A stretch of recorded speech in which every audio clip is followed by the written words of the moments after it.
Nos encontramos en la Radio Universidad del Biobío, un nuevo día, un maravilloso día acá en el aula magna de la universidad, en la radio de la universidad, con Voces del Biobío, un nuevo invitado que nos acompaña y que, como de costumbre, hago una pequeña y breve introducción. Él es el poeta Agustín Benelli, es un artista visual, un comunicador y educador chileno originario de la ciudad de Concepción y su trayectoria se caracteriza por su trabajo en la poesía, principalmente la gestión cultural y la comunicación. Realizó estudios en la Universidad de Concepción. Su estilo poético es descrito como telúrica, sinestésica y terrenal, centrada en la luz y explorando temas como el amor, la naturaleza y su tierra natal, Chile. Algunas de sus publicaciones son Asomado en la Palabra, el año 2017, Organigrama del Deseo, 2017, Brillo Animal, 2024, publicado en Estados Unidos. Es autor del Manifiesto por una Educación Poética para Chile, comunicador radial, eh, conocido por su programa de conducción Flashback de la Radio Universidad de Concepción. Es director y fundador de la iniciativa Poetic Education for the World y los festivales internacionales de poesía y en el Biobío, buscando acercar la poesía a la juventud y a los programas escolares. Su trabajo ha sido presentado en encuentros y ferias literarias en varios países como Suecia, Colombia, Argentina, Estados Unidos, Miami y hace poco ha estado en Francia. Bienvenido, Agustín. Muchas gracias por la invitación y por esa introducción. Eh, Agustín, este programa Voces del Biobío tiene un interés tremendo en cada uno de sus invitados y escudriñar parte de lo que es la personalidad del invitado. ¿De dónde nace tu gusto por la poesía? Sé que has sido un artista anteriormente cultivado la pintura, has cultivado el teatro, la fotografía, has estado involucrado en temas vinculados con la plástica. Y por alguna razón desencadenaste en la poesía. Cuéntale a nuestro oyente, para que quede para la posteridad, ¿cierto? ¿Quién es Agustín? Bueno, la poesía está presente en todas las artes. Ahora, la poesía en el soporte lingüístico tiene una preeminencia en cuanto a utilizar el concepto poesía, ¿no? Y la verdad es que es difícil llegar a determinar exactamente en qué momento apareció la poesía en ese soporte lingüístico, como bien lo señalabas, pasé por varias artes y considerando que la poesía está presente en esas artes, bueno, pienso que tal vez los instructivos más bien dicho, los textos de los colegios cuando traían poesía me llamaban la atención y me gustaban. Y algún tiempo, cuando tendría unos 18 años, mirando en una enciclopedia Larousse, fotografía de los poetas, algo de la vida de los poetas, sentía como atracción a esa a ese tipo de vida. Pero por escribir solamente nació en la Universidad de Concepción cuando comencé a estudiar arte. Ahí yo diría que ya se configuró el soporte para luego, después, muchos años después, empezar a escribir poesía, a raíz de mi programa radial. A raíz del programa radial. Perfecto.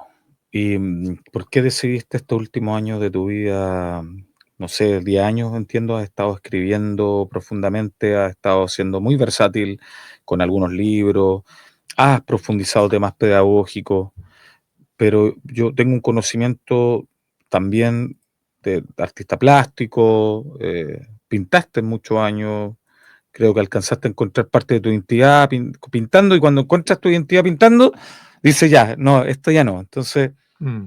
coméntanos un poco más sobre Sí, es eso. verdad, encontré mi estilo y de ahí abandoné esa área y me dediqué a la fotografía artística junto con la comercial, porque era un modo de vida también, de ganar, ¿no es cierto?, los recursos para la vida. Pero la verdad que al pensar hacia atrás, y mirándolo, mi breve historia, porque siempre nuestra historia humana es muy breve, de todos los seres humanos, la vida es muy, muy corta. Creo que había una inquietud, me inquietaba la soledad del atelier. Tuve un estudio en Barros Aranas con Orompello, recuerdo, y me incomodaba la soledad del estudio. Entonces me di cuenta luego que con la fotografía entraba en contacto con las personas. Además que elegí un área de la fotografía que era el desnudo artístico, amén de otras posibilidades fotográficas, pero siempre había una posibilidad de estar en contacto con otros. Eso creo que fue lo que me hizo acercarme a la fotografía. Me sonrío un poco porque la poesía se escribe en solitario, en absoluta soledad, pero tiene una cosa que no tiene la plástica. Si bien uno puede exponer y tuve ese privilegio y el público va a ese lugar a ver lo que uno hizo, pero la poesía es distinta. Hay una fraternidad, más o menos, ¿no? Porque a veces igual surgen problemas entre los poetas, pero hay un contacto, hay una conversación y eso hace la diferencia. Además, después me encontré con la educación poética y eso ya fue lo máximo. ¿En qué momento, entiendo que el 2017 es tu primer lanzamiento de libro oficial? O sea, la publicación el 2017, pero yo comencé a escribir el 2008 a raíz de mi programa de radio. Fue ahí donde empecé. Obviamente pasaron años, sus buenos años, hasta cuando publiqué. Aunque ahora me arrepiento de haber publicado ese año, quizás debía haber esperado un poquito más. Pero bueno, ahí está mi poesía publicada en ¿Y, 3 y, libros ahora. y por qué te arrepientes? Porque hay preguntas que comienzan a repetirse, pero las respuestas son distintas. Por lo tanto, yo le he preguntado a algunos invitados, por ejemplo, qué piensan de su poesía original. Muchos me dicen, oh, me da vergüenza. Ah, otros dicen, si no hubiese comenzado en ese momento, quizá pienso muy distinto, soy una persona diferente, pero era parte del proceso. Mm. Yo no me avergüenzo de mi primera poesía publicada, pero yo tengo una concepción del arte en que uno está haciendo un artefacto estético y por lo tanto tiene que tener una calidad máxima. Uno encuentra tantas imperfecciones en la vida donde uno va que uno quiere lograr la perfección por lo menos en ese artefacto estético que es el poema.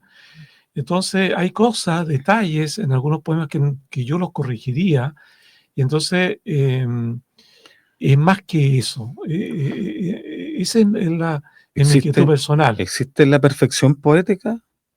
¿Has descubierto eso o ahora tienes una No, sí, es percepción? posible. La perfección es posible. ¿Por qué es posible? Porque en un soporte, eh, por ejemplo, la, la Mona Lisa es perfecta en ese soporte, en ese metro cuadrado, que no, no es pequeña, pero Da Vinci logró la perfección ahí. Pero fuera de eso, quizá en su vida no lo logró, tal vez, pero las cosas Mm. que él hacía lograba la perfección, porque es un lenguaje, y el lenguaje se da en una cantidad de superficie, siempre se da en una superficie, generalmente. Entonces, a menos que hablemos del lenguaje de un arte efímero, pero también el efímero tiene un soporte. A lo mejor Da Vinci piensa que no alcanzó la perfección. Yo entiendo que hubo un estudio de la Mona Lisa y en ese estudio se encontraron capas de otras pinturas debajo Exacto, de Mona Lisa, que eran varios intentos que a lo mejor fueron diferentes del propio Da Vinci exacto. y que en su insatisfacción, quizás por la búsqueda de la perfección, no lo sé, no lo sabemos, seguía intentando Claro, hasta que... es que eso hace el artista. Es normal equivocarse, errar, está bien. Entonces uno no puede avergonzarse de esos errores, pero él logró en esa superficie dejar detrás o tras él los errores y lograr la perfección. Yo pienso en esta edad, en el transcurso de mis experiencias, que hoy día la perfección es reconocer nuestras imperfecciones, porque el ser humano es imperfecto en sí mismo y siempre nos estamos Es que equivocando la perfección se y, logra con la imperfección. y quizás también en obras inconclusas, también he hablado con otros poetas, en obras inconclusas también puede ser parte de la perfección, porque si bien el poeta transmite, también provoca y evoca situaciones en la mente y en el cuerpo y las emociones de quienes la escuchan, de Mm. quienes tienen la posibilidad de sentir esa poesía, esas letras, esas palabras, que puede ser muy distinta al objetivo del creador o lo que estaba pensando el creador, pero evoca según la experiencia del que escucha o del que lee. Lo que sucede es que una obra inconclusa puede ser perfecta en sí misma, porque para llegar a la perfección, todos los pasos tienen que ser perfectos, no puede haber uno imperfecto. Entonces, si le pilló la muerte a ese autor, lo que tenía construido era perfecto, porque eh, estoy pensando en Mozart, en su última obra, que inacabada, pero un discípulo de él la acabó. Y yo cuando escucho lo que hizo el discípulo, encuentro que fundió tan bien lo de Mozart con lo de él, que es un trabajo a dos manos, pero Ujú. eso también se puede hacer. Dos personas pueden trabajar en conjunto y lograr una obra de arte. Eso es posible y creo que eso también tiene una belleza también importante. Generalmente el arte uno lo trabaja en forma muy individual, y, pero a veces hay obras que se han hecho entre dos personas y son estupendas. Agustín, ya hemos escuchado tu perspectiva personal, cada uno tiene distintas perspectivas de la poesía y las respuestas son tan disímiles o diferentes como el autor que escribe, me voy percatando. Y en este vínculo con la poesía, ¿en qué estás ahora, Agustín? ¿Cómo estás desarrollando tu trabajo? Ya hemos escuchado parte de lo que Mm. cómo te fuiste decantando, la razón principal, que tenía que ver con también la necesidad de vincularse en esta dialéctica entre la soledad de la producción escrita y poder, Pero subyace la necesidad de expresarse, pero el cómo y dónde, eso fue variando. Pero es expresar la poesía que late en el corazón humano y que busca a través de esa forma decir sus cosas, ¿no? El humano, decir sus preocupaciones, sus preguntas, sus certezas. ¿en qué nivel de madurez poética se encuentra Agustín Benelli en este momento? No podría hablar de madurez, sí podría hablar de que me ha llamado la atención que los últimos 2 textos han sido bastante largos. Generalmente mi poesía era más breve y creo que se me da muy bien, cuando es breve, pero surgió, incluso aquí traigo un texto por si hay un tiempo para Por favor. compartirlo, em, que es un poema, que tiene 2 carillas, eh, y este se llama El secuestrado. Esto nace a raíz de una preocupación frente a un hecho que acompañó a la humanidad durante mucho tiempo, prácticamente 2 años. Se llama El secuestrado. El tejido áspero cubre y alucina mortandad. Los objetos del pensamiento te vienen en un túnel dentro de otro túnel. La senda del laberinto respira la senda de Dante al infierno. Desorienta incluso a la brújula, que en la desolación del campo de batalla no logra dilucidar si el norte es más amargo que el sur.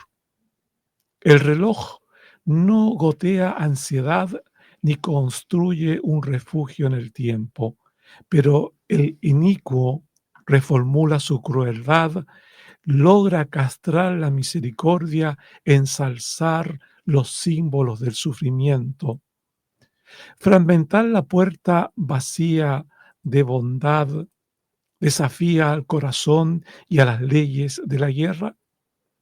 Para el rehén, un guijarro del jardín de la infancia es una piedra preciosa. Pero ¿cómo sentir la belleza de estar vivo cuando ya casi no hay vida? ¿Cómo hacer revivir la arteria de quien percibe su sangre coagular lentamente bajo un subsuelo inmisericorde? El puño cerrado del secuestrado es un escondite para proteger lo íntimo que aún respira, mientras la garra del verdugo presiona el puñal. El horror desprende un abismo de conjeturas.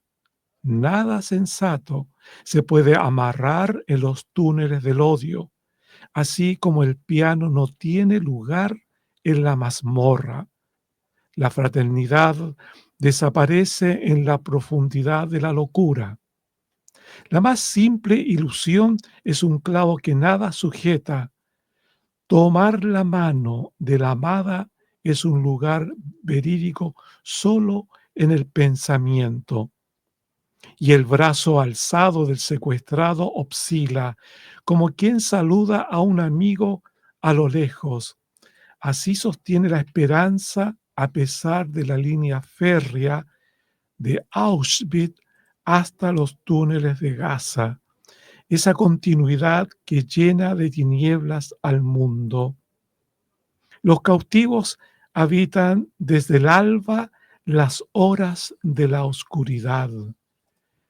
Un vago recuerdo los despierta en un amanecer ficticio, donde avispas hieren el pensamiento y los pies de la humanidad. Nadie que tenga un cielo azul en su conciencia incuba tormentas y huracanes. Nadie construye madrigueras para destruir su propia casa, a no ser por un hueso frontal desgajado de la cordura, vil como el cañón de un revólver apuntando a la cabeza de un bebé.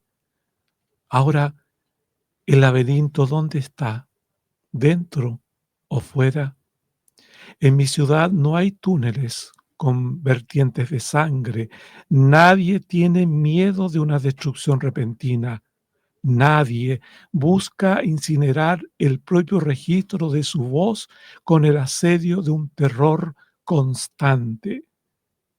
El escorpión reconoce su mandíbula en cada sustancia mortífera y su ponzoña aturde con hambre y angustia. El dormir del cautivo es un despertar continuo en el miedo. Y en las capitales del orbe, ¿qué le regala la multitud al secuestrado? Tal vez las contorsiones del silencio, el lado oscuro de sus cuerpos. En el Mediterráneo flota la levedad de la justicia de masas, como una especie desprendida de la oscuridad, resuella, resuella esquizofrenia. Es que el discurso resuena pletórico de lágrimas, pero al traducir ese lenguaje emite malignos chillidos.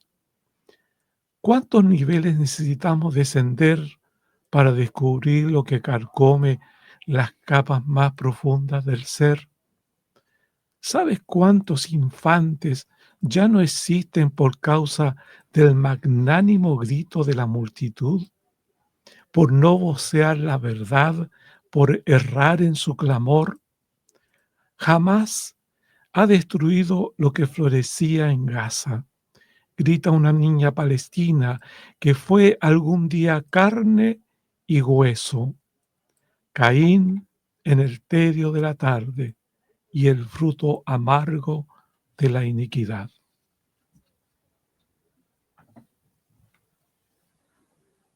Siempre hay que dejar unos momentos de silencio en la poesía, creo yo, es algo personal. Sin lugar profundo, em, texto que nos has traído, podría haber elegido otro, quizás más esperanzador, pero sin lugar a duda no siempre la vida trae esperanza.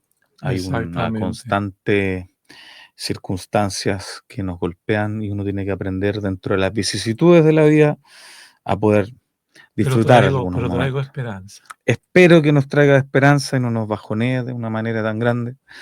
Eh,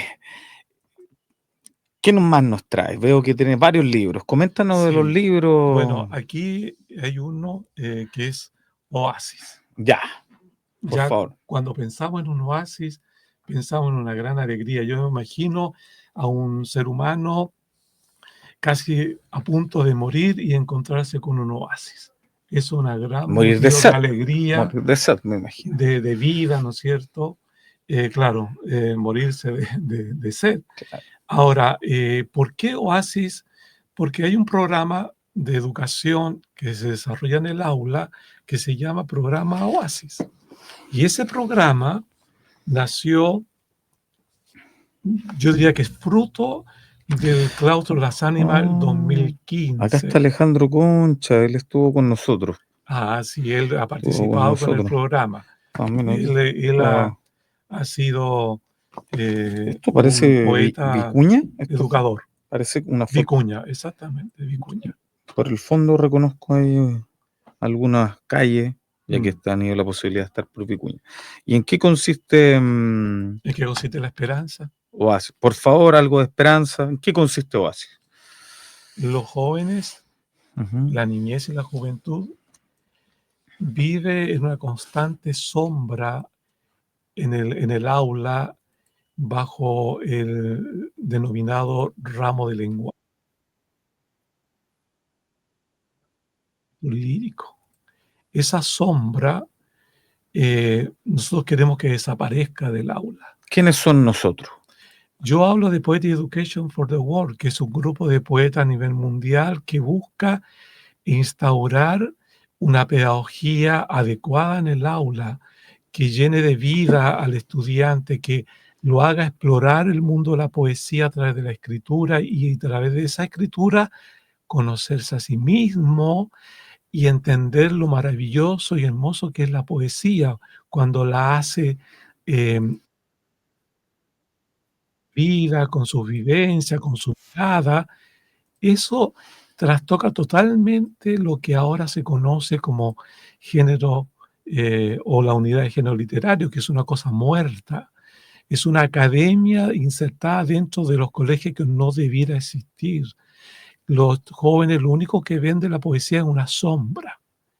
Y lo que queremos nosotros es que ellos tengan realmente una experiencia poética y que les haga comprender que la poesía es maravillosa y que la entiendan. ¿Por qué no debería existir? ¿Qué provoca algo en los niños? ¿Los cauteriza? ¿Su sentido, según tu percepción y la de los poetas con los que comparte esta visión, genera alguna incapacidad crítica en el joven? ¿Cómo lo han Mm, distinguido? ¿Cómo han logrado? ¿Cómo podría sí, describirlo para los oyentes, para que tengan una visión? claro. Esa unidad, en vez de fomentar el pensamiento crítico, en vez de fomentar la creatividad, bloquea al joven.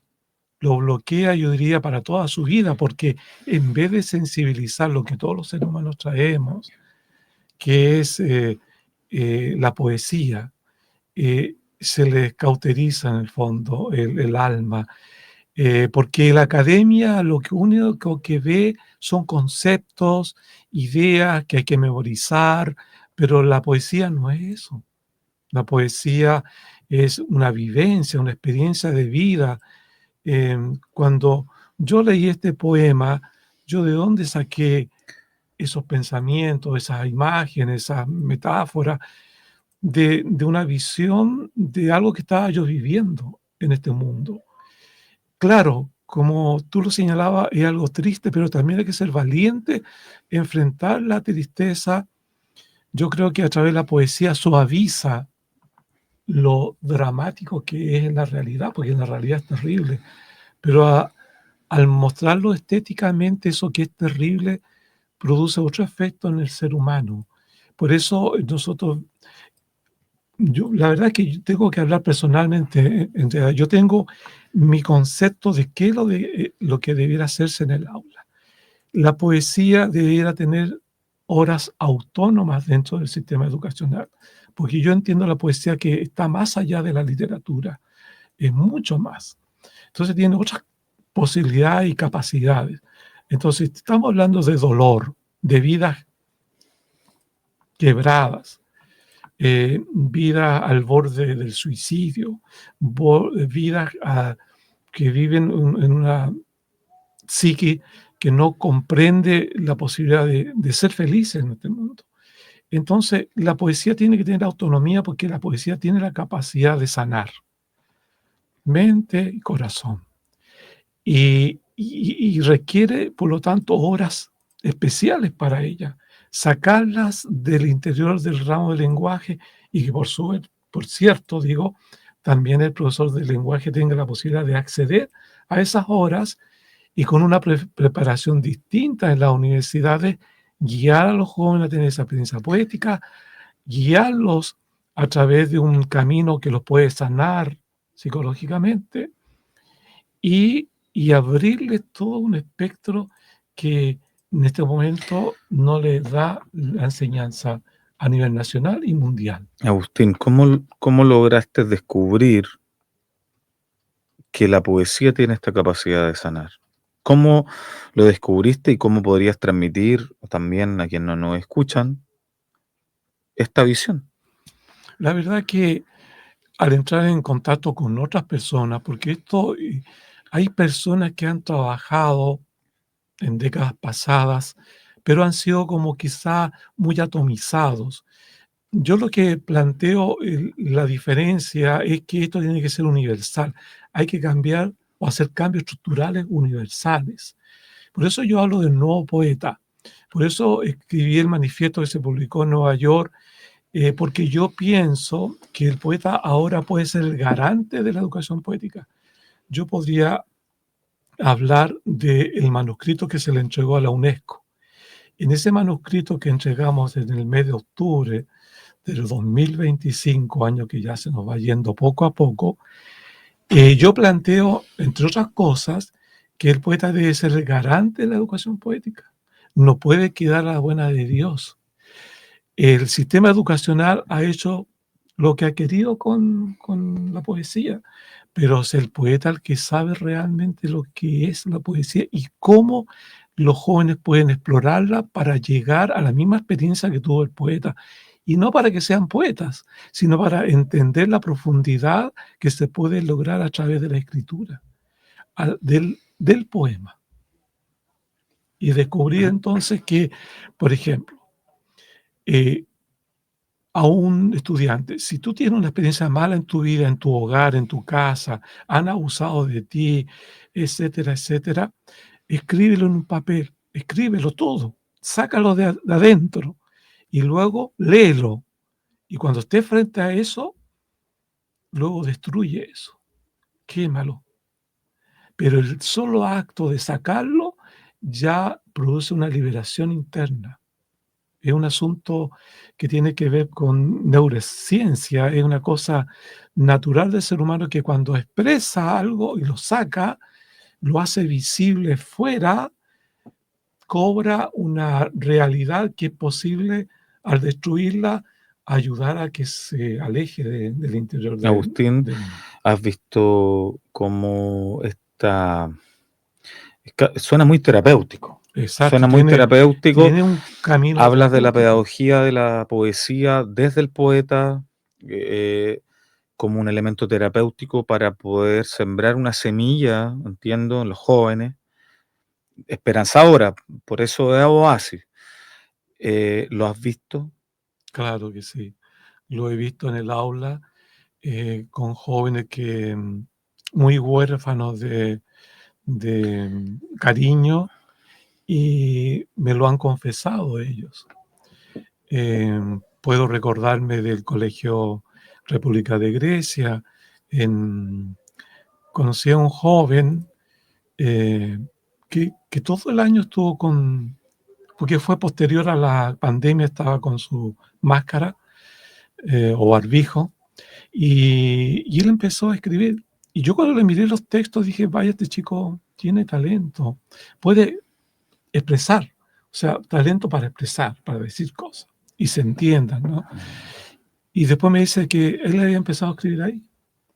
En ese momento, cuando yo los invité a escribir, a decir cosas propias, no a recibir un conocimiento de profesor, sino que ellos poder expresar de sus experiencias de vida, como ver la existencia, como ellos la perciben, y pudieran escribir con el poco lenguaje que manejan, porque lamentablemente los estudiantes en Chile no manejan un gran lenguaje, pero con lo poco se puede lograr mucho.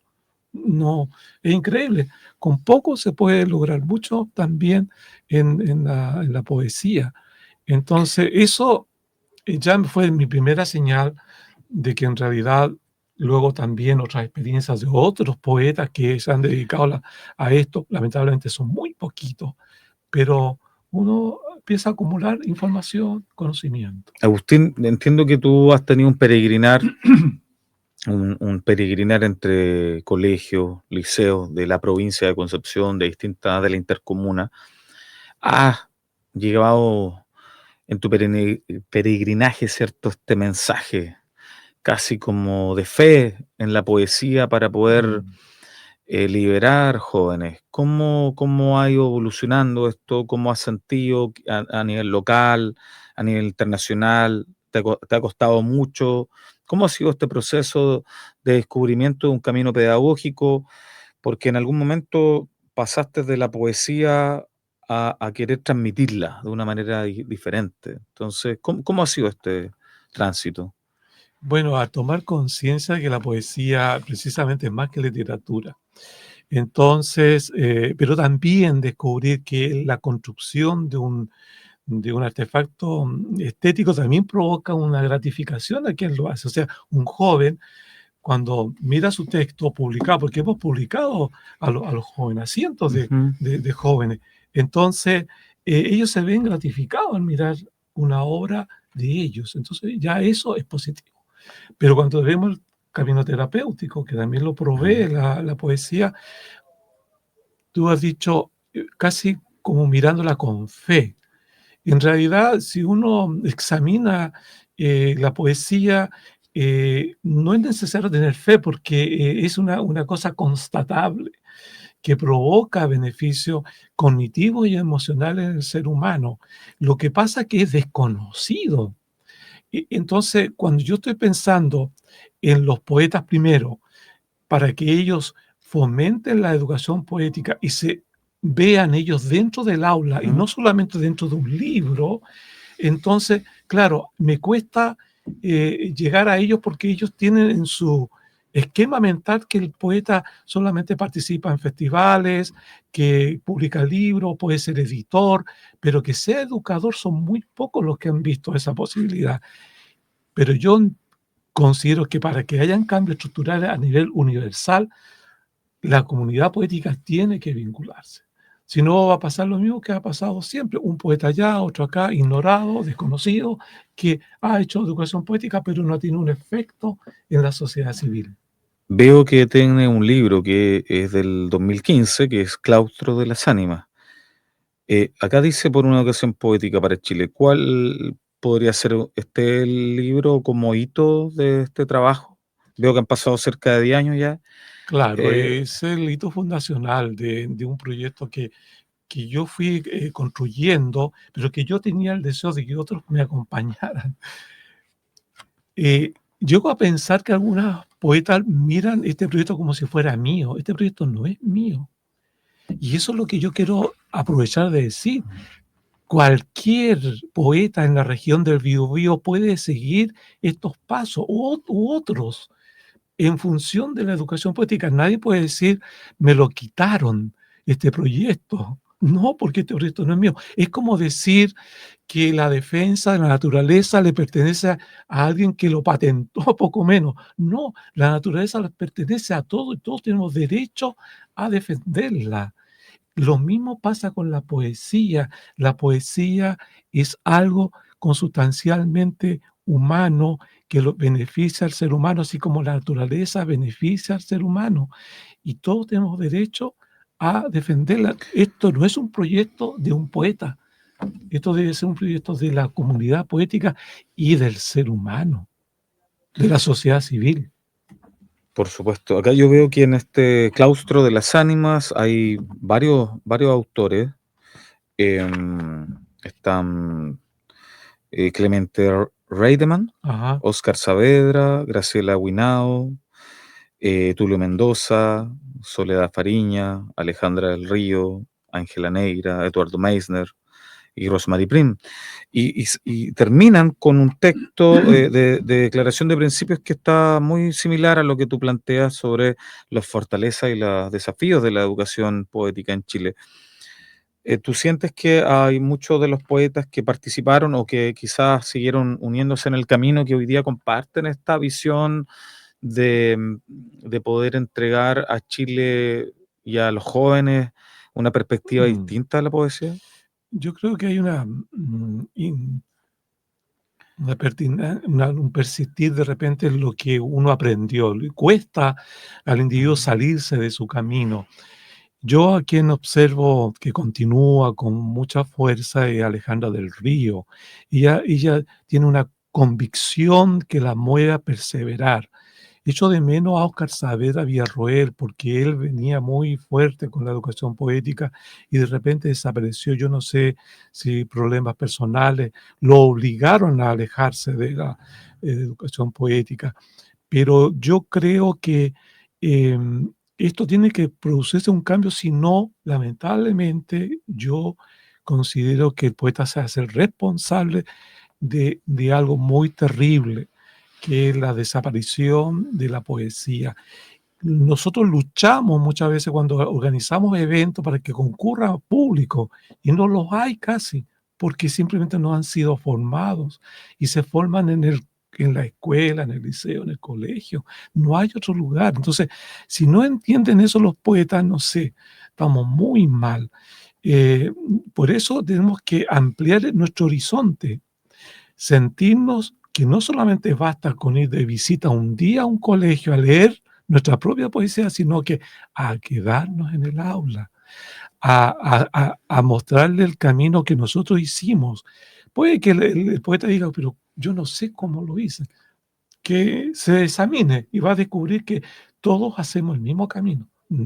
Las experiencias pueden ser distintas, las que rodean, pero el camino es el mismo, igual para todos, para llegar a la poesía. Porque la poesía es algo que no nos pertenece. La poesía prácticamente está ahí esperando que nosotros la descubramos. Agustín, nos queda poco tiempo, la magia de las conversaciones hace que fluya muy rápido a veces. En este espacio quisiera preguntarte, yo sé que tú has viajado, has presentado esta visión de la poesía en el aula, en distintas ciudades del mundo, has presentado incluso algunos libros vinculados a los festivales de poesía del Biobío que van de la mano también con ir Mm. sembrando parte de este mensaje en el mundo en estos últimos 10 años que han sido fructíferos, ha logrado hacer muchas actividades. ¿En qué está? Entiendo, tú presentaste en París un escrito. ¿En qué consiste este escrito? Por favor, Ujú. convérsanos un poco más. Ese manuscrito tiene 20 autores, poetas de la región, de fuera del país. Es Al- un al- proyecto internacional. Y ese proyecto señala en base a esta experiencia de la región del Biobío en el aula, porque muchos de los textos son los deseos que tienen los poetas, la mirada que ellos perciben que debiera conllevar esta idea de la educación poética. Pero yo muestro en la introducción una experiencia real, o sea, que es innegable. Y dentro de ese texto está obviamente la idea de decirle a la UNESCO, apoyen esto para que ustedes a sus países miembros también lo animen a cambiar lo que se llama enseñanza de la poesía por algo verdadero, una pedagogía que realmente haga que los chicos tengan ese conocimiento de lo que es la poesía. Entonces, lo que voy a hacer ahora, para el próximo año, realizar jornadas de reflexión en torno a ese manuscrito que tiene en este momento en su poder la UNESCO. ¿Para qué? Para socializarlo, para que darlo a conocer y para también crear nuevas fuerzas para que la UNESCO también se sienta estimulada, a decir, bueno, en realidad está siendo considerado en otras partes del mundo y esto lo podemos entonces eh, trabajar, hacer un proyecto nosotros y desde acá nosotros transferirle conocimiento a la UNESCO, porque nosotros tenemos una experiencia, y ellos pueden elaborar un proyecto que ellos ¿Quiénes puedan van a poder manejar. participar? ¿Quiénes que están pensando que participen? ¿Estudiantes, profesores, académicos, de todo, solamente poetas, algún artista distinto que tenga una visión también poética de su arte? A mí me interesaría mucho que líderes nacionales participaran en esta jornada de reflexión. Estoy pensando en políticos, pensando en académicos, estoy pensando en estudiantes. Por eso, por ejemplo, ya tengo una conversación con alguien de la Federación de Estudiantes de la Universidad Católica de la Santísima, que acá en la región, para poder a ver si los jóvenes pueden entrar a esta reflexión de este texto. Pueden ser docentes también, Ujú, ujú. puede ser el colegio de profesores. Hay muchas instancias de que son viables porque esto tiene que ser algo que repercuta en toda la sociedad, que el papá y la mamá sepa que si el hijo desde bebé hasta terminado la enseñanza media tiene experiencia poética, va a ser más inteligente, más asertivo, con una capacidad emocional mucho más potente y vamos, por lo tanto, a producir generaciones de calidad, No. porque la educación habrá dado un paso exponencial en su precisamente calidad. Si no hay poesía en la educación, no hay calidad. Agustín, ¿tú crees que en todo esto que he estado trabajando y que va a continuar desarrollando desencadene finalmente un proyecto de ley que permita quizás modificar en el aula la forma de entender la poesía en Mm. Chile? Yo espero que sí. Muchas veces se hablan de los derechos humanos, pero como defensa de él. Pero lamentablemente yo puedo decir claramente que los derechos humanos de la niñez y la juventud son arrasados. La declaración es bien clara en el artículo 26 sobre la educación, el derecho a la educación. Como decía, si no hay poesía, no hay desarrollo emocional. Y si queremos educación, es desarrollo integral. Entonces, lo que han hecho los estados en general en el mundo es pasar por alto con los derechos humanos de la niñez y de la juventud en ese aspecto. Puede que aquí en Chile, por ejemplo, se hayan pasado a llevar otros tipos de derechos humanos, pero resulta que es extraordinario nuestra ceguera que habiendo, eh, que ocurriendo esto, que se están atropellando los derechos humanos de la niñez y la juventud, no se diga nada. No hay conciencia. Si vamos al aula, el único ramo potente para poder intervenir en la emocionalidad de los seres humanos es a través de la poesía. Es mucho más honda que la narrativa, aunque también tiene su lugar, por supuesto. Pero la poesía está sobre todas las otras posibilidades que tiene la literatura. ¿Algún mensaje que quisiera entregar que resuma parte de lo que ha sido tu convicción? Veo que hay una convicción en tu trabajo que estás desarrollando, hay una Mm. profundidad, una década completa trabajando en esto ha sido bastante intenso, me imagino, y Bueno, yo quisiera por favor. dirigirme en primer lugar a la comunidad poética, que, por ejemplo, visitaran www.poetyeducation fortheworld.com. Y ahí van a encontrar en profundidad el desarrollo del proyecto, la mirada que tiene el proyecto, para que lo entiendan, porque a veces los poetas no entienden de qué se trata y empiezan a pensar cosas que no son. Y, y entonces se pierde la posibilidad de tal vez de adherirse o ellos en forma individual iniciar un proyecto de educación poética. Si en esto, como decía, yo no soy absolutamente dueño. Aquí en Concepción deben haber varios desarrollando un proyecto similar al mío. No tengo por qué estar yo solo. Si esto es para el beneficio de la juventud y de la niñez, no es para nuestro beneficio. Entonces yo creo que ahí hay una mirada muy corta y que yo quisiera que se sacaran esa venda de los ojos y dijeran: "No, aquí pues todo va a ser esto", porque es algo consustancial nuestro, o sea, somos poetas, escribimos, deseamos que la poesía tenga un valor en la sociedad y bueno, ¿qué hacemos? Tenemos que hacer cosas. Lo otro, a las autoridades que y a la sociedad civil también, que pongan ojo en la poesía. Si aman ustedes a sus hijos, vean en qué les puede ayudar la poesía en el desarrollo cognitivo y emocional y van a descubrir si hay personas que le presenten correctamente lo que significa, la sociedad va a descubrir, vaya, es súper poderosa para crear mentes y corazones grandes. ¿Alguna pequeña poesía de alguno de los estudiantes que te gustaría para Sí, poder cerrar con alguno de las voces o los pensamientos de los jóvenes? Si pudieras comentarnos parte de lo que su nombre, okey. él o ella, alguno breve y bueno, cerrando ya este lindo programa muy profundo, muy reflexivo, como tradicionalmente es Voces del Biobío. A veces nos reímos, a veces nos da mucha sensibilidad, también tristeza. Esa es la idea, justamente, compartir parte de las inquietudes de nuestros invitados Mm. y sus pensamientos más profundos. Bueno, de esta antología, Poesía en el Aula, Colegio República de Israel, que fue mi colegio en la infancia y que me marcó mucho, eh, un poema de Catalina Tapia, que en ese momento cursaba cuarto medio, cuando ella escribió todos los textos que están aquí publicados.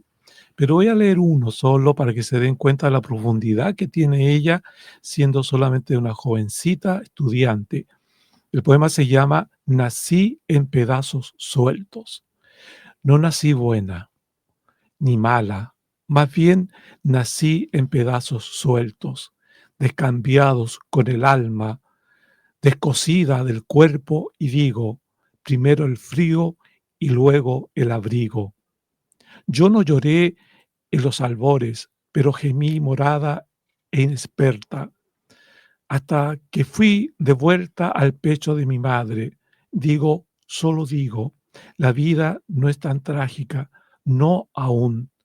Podré sufrir cuando sea más pequeña y más frágil, cuando este cuerpo vague sin ramas que lo sostengan, sin consuelos que lo acallen. Gracias, Agustín. Espero puedas continuar difundiendo tu trabajo, que nos podamos volver a encontrar en algún otro programa o en otro espacio vinculado a la poesía, las letras y el arte. Y ojalá con la UNESCO interesada en trabajar en conjunto sería fabuloso. Que así sea. Nos volvemos a encontrar pronto, Agustín, y nos despedimos cordialmente de cada uno de quienes nos han estado escuchando. Ha sido edificante estos temas que siempre tratamos de difundir a través de Voces del Biobío desde la Radio Universidad del Biobío. Muchas gracias.